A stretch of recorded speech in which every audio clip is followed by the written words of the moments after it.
This is a quick update video on Econ MUSK,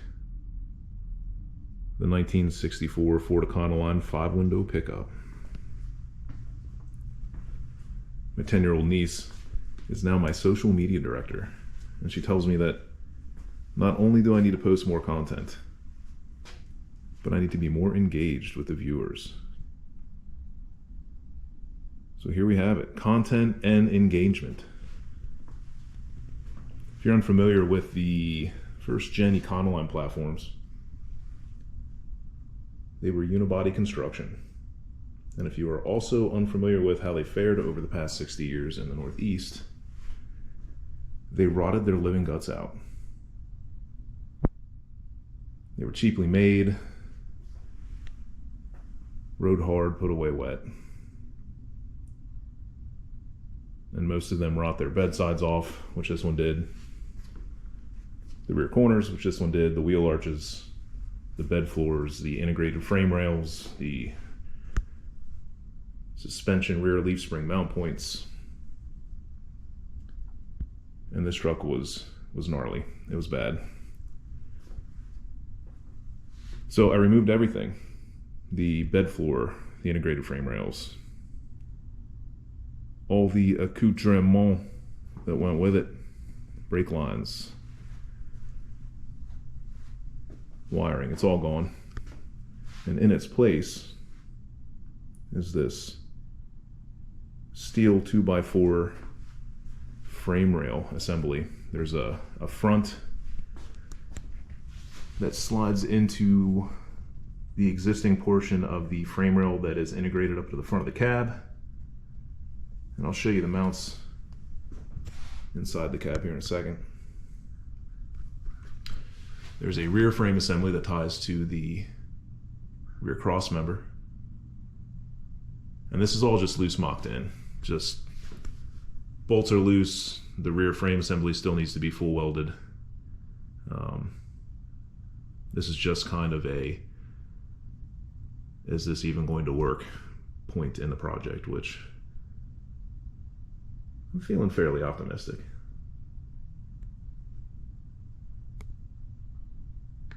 There also still needs to be a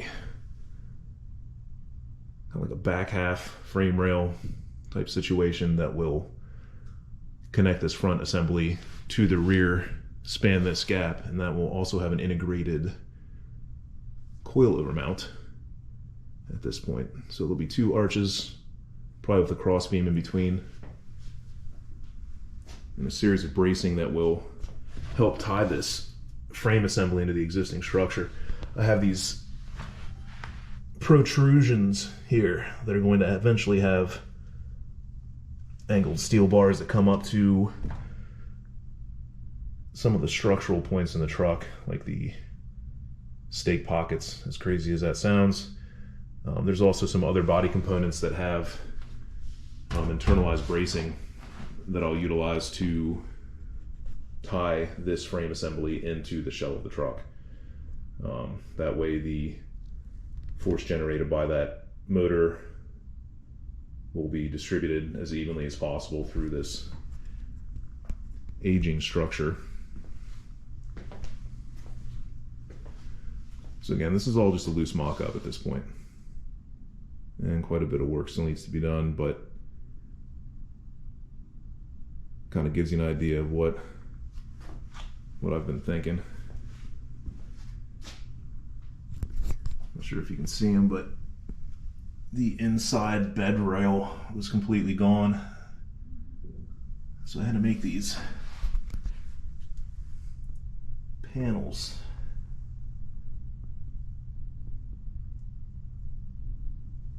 Which are only 12 inches long a piece because my metal brake is only 12 inches long, so I had to make a series of these panels, bend them up to fit. I did a panel bond sealant plus stainless steel rivets on everything to kind of rebuild that structure, give the lower bedside some internal support. They turned out pretty decent.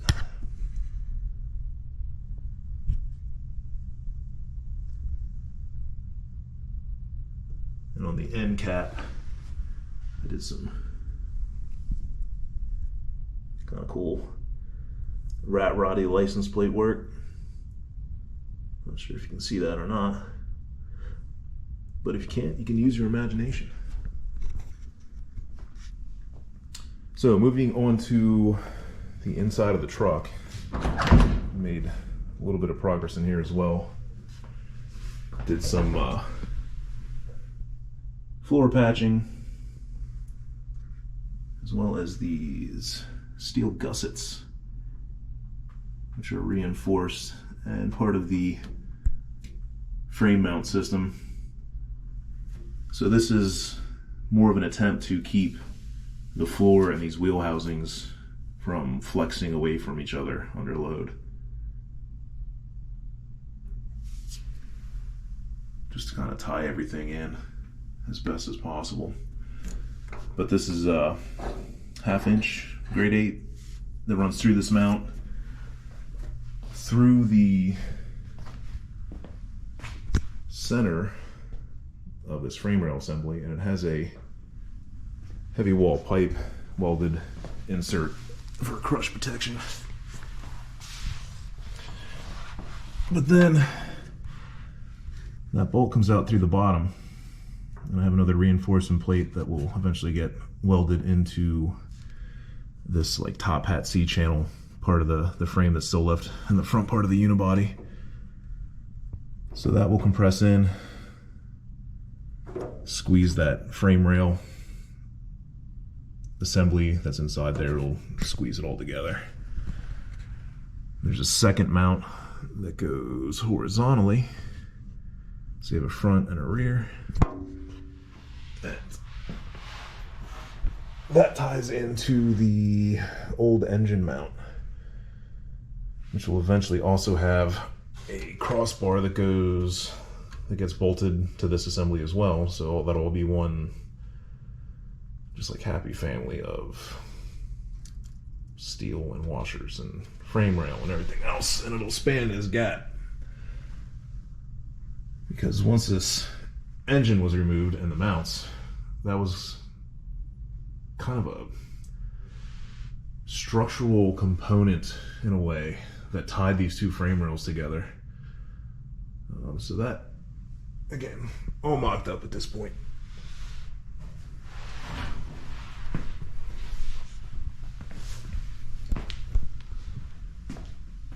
So we made a little bit of progress.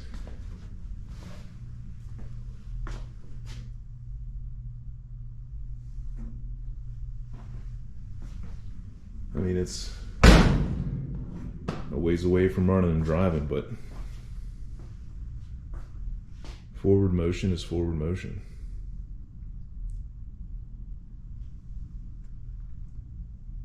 I think ultimately, aesthetically, I'm looking to do a kind of a modern electric gasser vibe. So while the stance isn't finalized yet, the height in the rear is about right. And those are just stock Tesla 3 wheels, which I'm kind of digging on. Maybe some flat black spray paint will do them some good. And then I'm also going to do a D&D Speed Shop front brake disc conversion. And I'm going to put some more appropriate like spindle gasser style wheels up front. 5 or 6 inch wide kind of deal. But I'm going to refurbish the whole straight axle front end, kind of keeping with that gasser vibe. But you get an idea how she's going to sit.